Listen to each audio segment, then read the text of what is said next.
Hello, everyone. Welcome to our FemCity class, our Monday class. My name is Lynn Pelzer. I'm the COO at FemCity. And today we have a really great topic. And this goes along with our theme this month of self-love. So I love the topic as well. It's February. You might be seeing this some other time. You might be seeing it a year from now. Who knows? But today's class is Mindful Reset, Prioritizing Wellness and Balance for a Thriving Year with Elizabeth Sherman. Thank you for joining us, Elizabeth. Thank you for having me. I'm so super excited about this because it's something that I talk with my clients a lot about.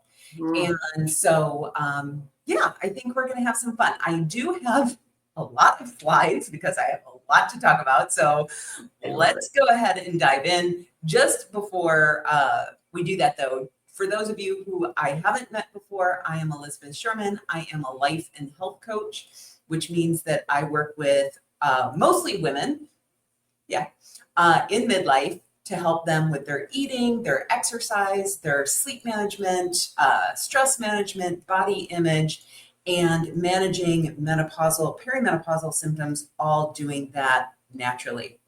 And so I work with my clients on these types of issues. And so we are in February right now. And I think that when we're talking about February, most people like to set New Year's resolutions. And by February, the wheels start to come off. And so what we're going to do here is I'm going to present a 3-part plan that will help you to reset and get going again. And what I love about this formula, this format that I'm going to lay out for you is that it doesn't only apply to health. Like, you can do this for any specific habit. Okay. So first part is defining your why. So why are you wanting to make these changes? And then part 2, which is where we're going to be spending the bulk of our time, is understanding the changes or the stages of change. I think it's really important to look at that. And then part 3 is navigating relapse, or what we're talking about here today is the reset. Okay. So let's start with part number 1. And this is something that so many of us like to skip over when we are putting together goals and deciding that we are going to change our habits. And it's understanding, why is it that I want to make these changes? So part 1 is start with your why. And when we look at why we are doing something, it's really interesting just to point out that there are 2 different options. Sometimes we are going towards something like better health. Sometimes we are going away from something, which would be something like, I want to avoid disease. Okay. Now, neither one is better or worse, but it needs to be 100% important to you, and it needs to be compelling. So what I find for many of my clients is they'll come to me and they'll say, Elizabeth, I want to stop eating sugar. And I'll say, why? And they're like, oh, sugar is so bad to me. It's so bad for me. But when I'm presented with the cookie, we know, and this is something that we all do, right? We're all like, well, I know sugar is bad for me. I shouldn't be eating it. But the cookie freaking tastes good. And so we need to have a better reason other than it's bad for me. And so one of the reasons that I might want to stop eating sugar is because it makes me feel bad, or the cravings that I have afterwards, or it gives me hot flashes. So there are lots of different reasons why I might want to stop eating sugar or start exercising or whatever, other than information. And we seem to default to, well, I know I should, or I'm supposed to, or I've read all of these articles.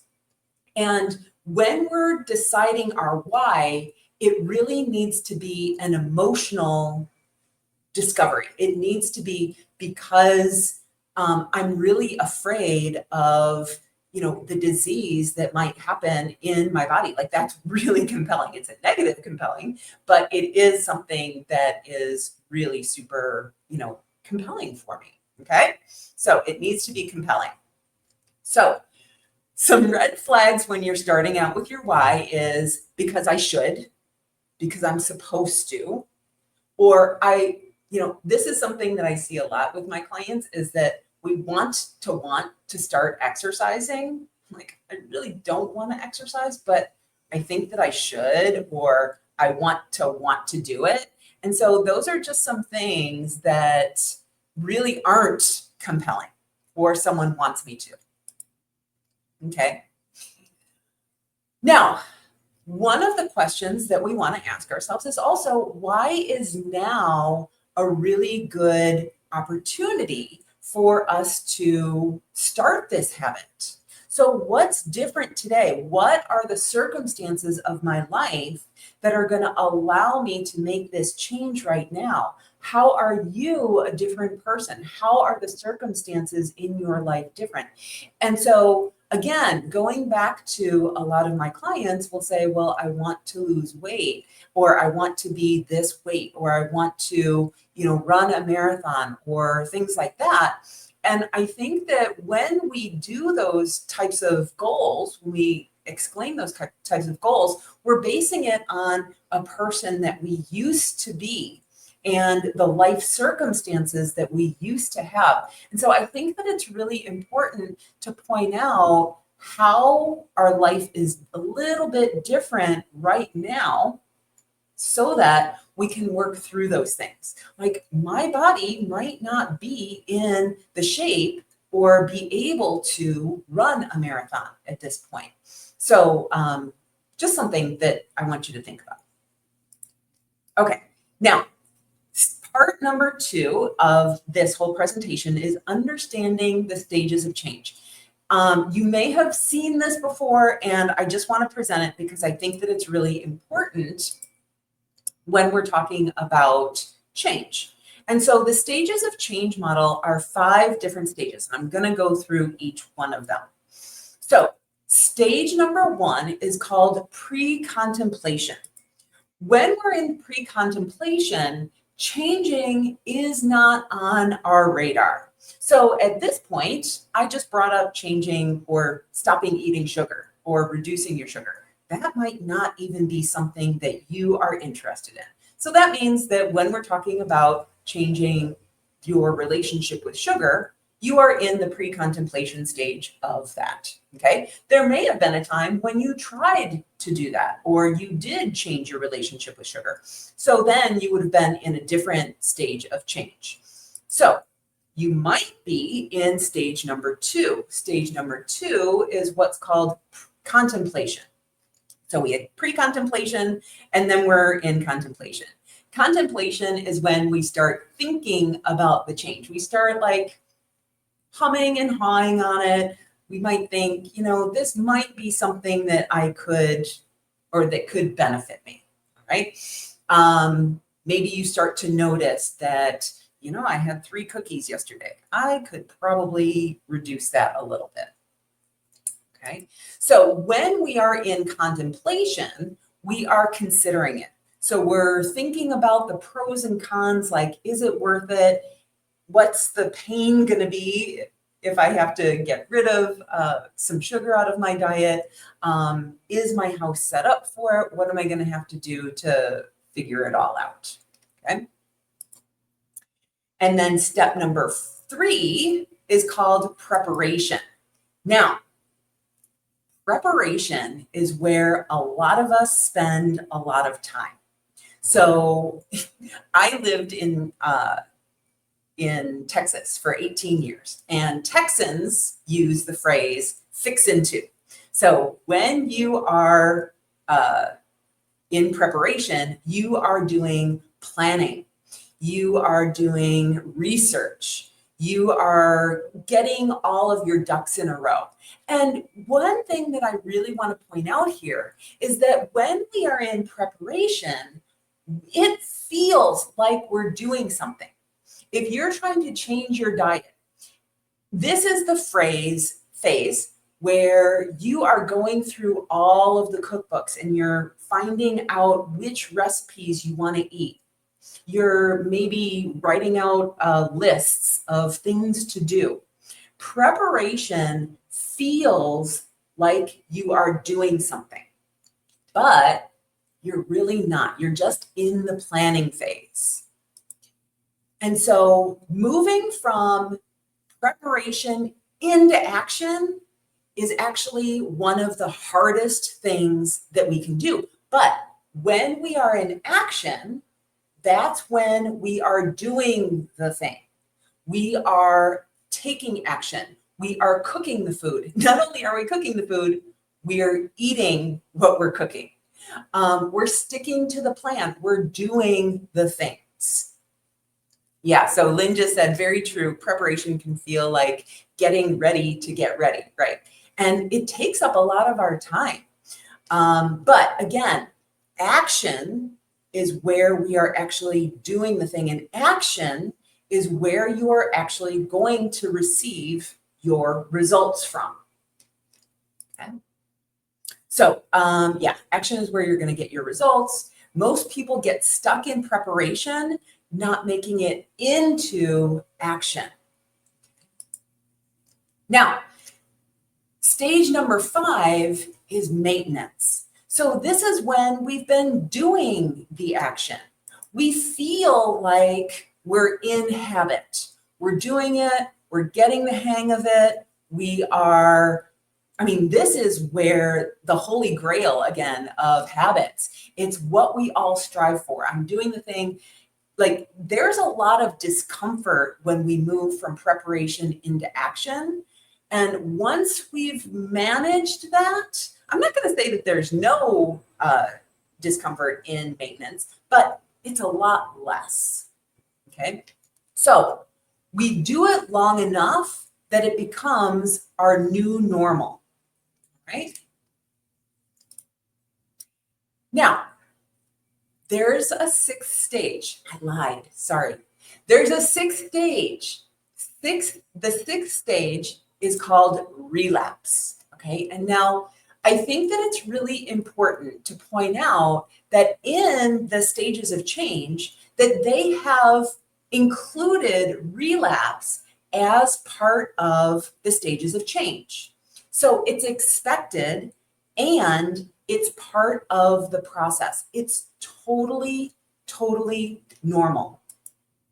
So you've probably seen this graphic before on social media.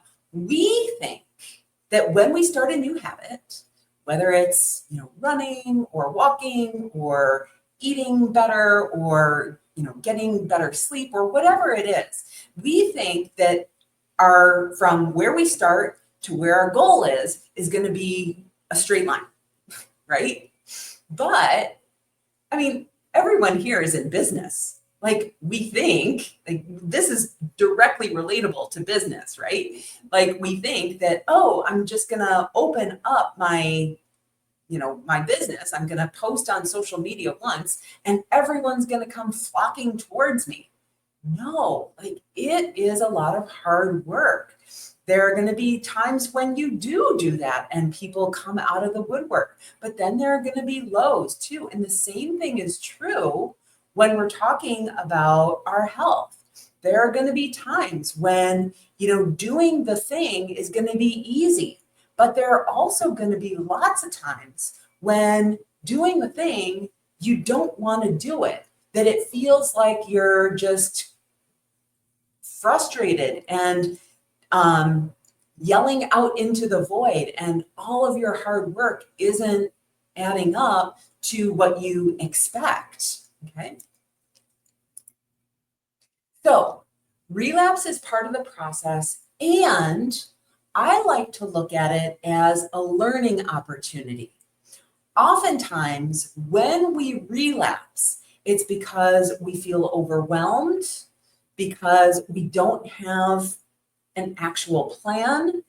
One of the biggest reasons is we expect one thing and something else occurs, okay? Or we don't feel motivated. And so it's really super important to feel resilient and have adapting strategies. And when we're talking about low motivation or overwhelm, those are two situations when we're going to go back to your why. Because if you know that the reason that you're doing the things that you're doing, it doesn't necessarily matter what the outcome goal is, but you're doing these things because you want to be healthier. And you know that the things that you're doing are going to lead to that. Okay? So some of the biggest reasons for relapse are, again, overwhelm, trying to do too much at once, or even having overwhelm in the rest of your life. Like, imagine coming home from work feeling completely overwhelmed with what's going on in the news, what's happening at work, everyone needing something from you. You have this plan to make dinner, but quite honestly, you don't feel like it. And it just feels so much easier to call for takeout, right? It's because you're overwhelmed. It's not because you can't do it. And so that's when a lot of my clients feel frustrated with themselves. They're like, I know what to do. Why am I not doing it? And so what can be really helpful is having a plan for when things get hectic. I like to use the idea of so when I decide that I'm going to call for takeout instead of make the meal ahead of time, then I like to ask the question, what could I have done in the past, yesterday, the day before, whenever, in order to make this decision like a no-brainer?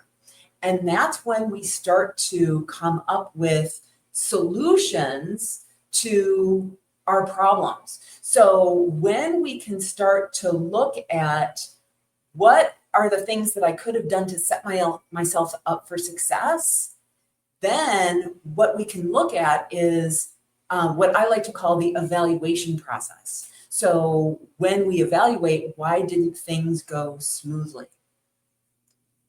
Believing that the plan isn't working. How many times have we stood on a scale and looked down? It wasn't what we expected. And we're like, well, this isn't working, right? And so that kind of goes down to the last bullet point of expectations versus reality. When we have expectations that one thing is going to happen, but something else does, then that's when we're going to make a mistake. Okay. Another example of that would be like if you go to dinner and you've already gone through the menu, you've already decided ahead of time what you're going to pick, and then you show up to the restaurant and the restaurant doesn't have your reservation, and so you're not eating there anymore. Like, then that can throw people for a loop. They're like, well, then I guess I can't eat the salmon with, steamed vegetables. I guess I'm going to have whatever it is that we eat at our other restaurant that we go to. And so when expectations don't meet what actually happens, we need to be able to figure out, how do I punt through that? And so those are some of the skills that I work with my clients with in developing those skills. And there are skills that you can develop as well. So you will always make mistakes. I shouldn't say always make mistakes. You will make mistakes because this process of becoming healthier, of incorporating wellness into your life, is like, if you already knew how to do it, you would already be doing it. And so you are going to make some mistakes. Things will not go as planned. And the only way that you fail is by stopping.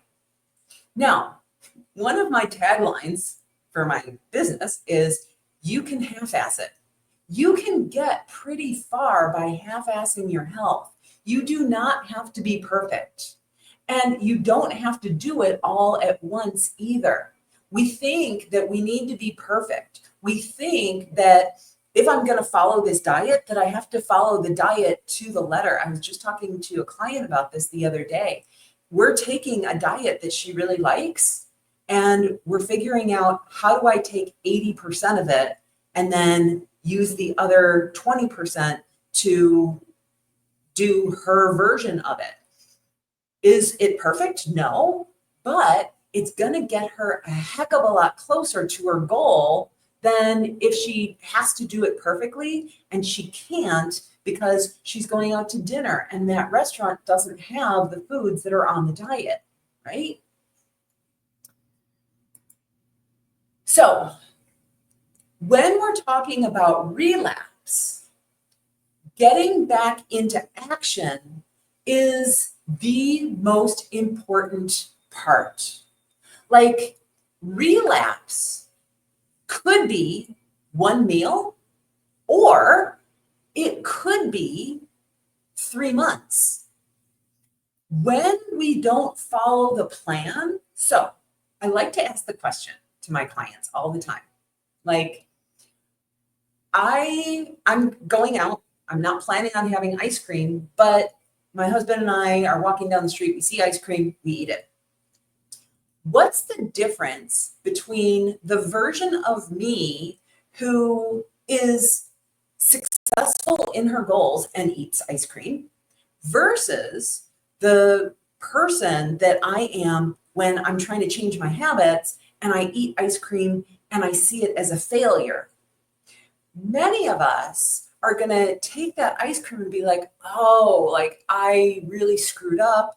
And then we allow that to become, a week or 2 weeks or a month or 3 months where we don't go back and get back on plan. But the version of you who's got it all wrapped up, she eats the ice cream. It's the same circumstance. It's the same thing. But she eats the ice cream and she's like, wow, that was delicious. And she moves on with life. And so when we're talking about relapse does not have to be a long, drawn out process. Just like with preparation into action, the faster you go from relapse into action, the faster you will get to your goal. So, getting back to action, go back to your why. And then again, like I mentioned before, reframe your relapse. So asking yourself, like, why did I eat the ice cream?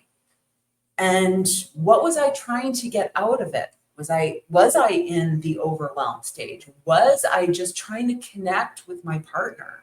Like, what are the reasons that we went off plan?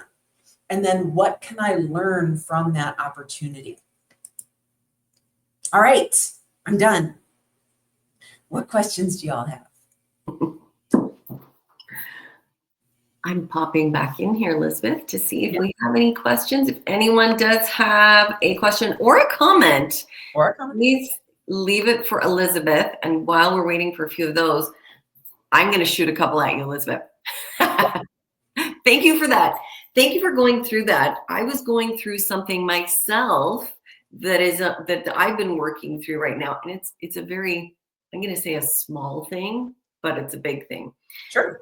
So, and maybe you can give me a few pointers and someone else, this will resonate with someone else. It's drinking water. So most of my adult life, I have been conscious of drinking water, and I'm, really great at it. I relapse, this whole thing. So as you were going through this, it was like, why is it important to me? And I was like, because I feel better. I know that I feel better. I feel like my skin is better. Everything is better when I'm drinking the right amount of water. And, why did I kind of fall off of it? Well, I think I know why. for a very simple reason. And acknowledging it as we were going through this kind of made me feel better, because I'm like, well, this isn't a permanent thing. I live near Toronto. We have been in a crazy deep freeze. I don't feel like drinking cold anything right now. I just don't. I'm freezing cold, shoveling snow and stuff. And so I feel like I've fallen off my habit in the last 6 weeks. Yeah.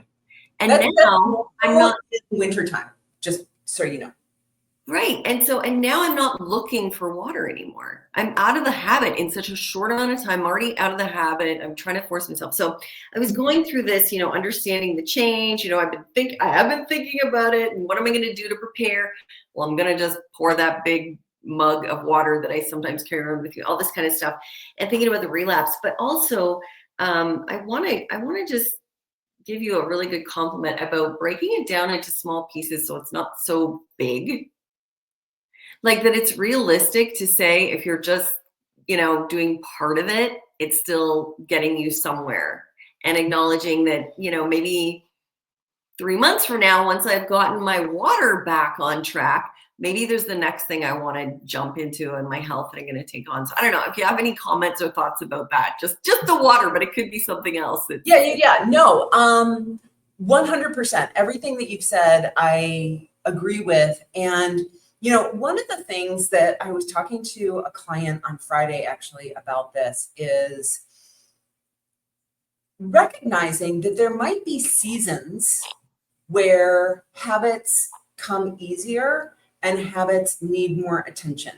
And so because in winter, and you living someplace that's cold, it's actually very normal to not, well, first of all, your body doesn't need as much as you would in the summer when you are perspiring.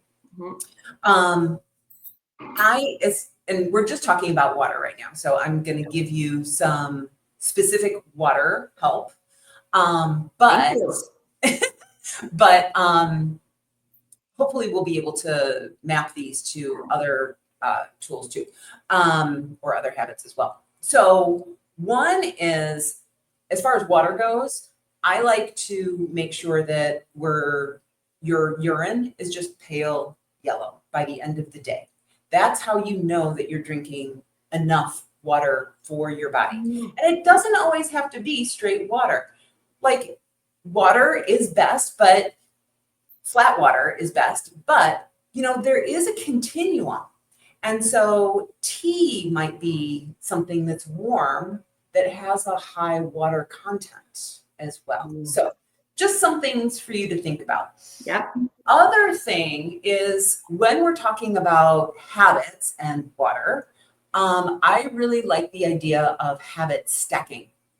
And so one of the things that I do is I make sure that I drink a glass of water before I drink my coffee. And then I also drink water in between cups of coffee. And so is it going to get me through the entire day? No, but it at least starts me off in the right track. Okay. So really being able to figure out, like, how do I take this habit and break it down into smaller pieces? Okay. That makes sense. Yeah. Yeah. And as I was thinking of that through, I was also realizing that, when I'm not drinking the water, it is really just my choice. It's not that I can't. It's funny, as you were talking, I was like, it's not that I can't. I don't prefer the cold when I'm cold. Tea, great idea too. But, I was also like, sometimes I think it's talking myself in or out of things. Absolutely. And so, yeah, one of the tools that I use within my my coaching practice is it's a CBT tool, cognitive behavioral therapy, called the Think, Feel, Act cycle. That everything, and so going backwards, like everything that we do or we don't do, drinking the water, exercising, eating a vegetable, whatever it is, the action is based off of our feeling, our emotional state at the time that we're supposed to do it, right? And so then if we back it up even further, that our thought process is actually what creates that feeling. What you are feeling is you're like, oh, I should drink some water. And then you're feeling resistance. Like resistance is an emotion. And when we feel resistant to something, guess what? We're not doing it. And that goes back to like that whole why. It's like, well, I should be drinking it. Well, but okay, but you don't want to. So going back to your why of, well, why do I want to? And can it, instead of it being cold water, can it be like more room temperature so that it's a little bit more palatable and it's not so biting when you're drinking it? Yeah. Mm-hmm. Mm-hmm. Excellent. Thank you for that. Absolutely. I'm going to go get a glass of water after this. Yay. Okay, you know a habit I used to do when I always do these classes is I had a glass of water with me. And I noticed that I didn't today. See? That's how out of the habit I am. Anyway. Well, and so like that's actually another really good point. Like I have this sitting on my my desk all day long. And speaking of water, one thing that I noticed that has helped me to drink more water, I realize that this has turned into a water conversation, but if I fill up my glass immediately when it goes empty, I will drink more water than if I allow my glass to go empty or my pitcher to go empty. And then I'm like, oh, I need to drink more water. And it's like, oh, but I can't because it's empty. Like it's being onto your brain and the resistance that the resistant thoughts that your brain offers you is one of your best defenses. Yeah, I love it. And the same, if it's not water, is I notice if I pre-chop vegetables for my salad, I'm going to make the salad at lunch. If I already chopped them when I had time, earlier in the morning when I had time, instead of thinking, ooh, I've got another meeting, am I going to prepare a salad now? But if I've got 3 or 4 of the items ready to roll, I do it. Same with if you have the water. So anyway, it can translate. Anyway, that's Elizabeth.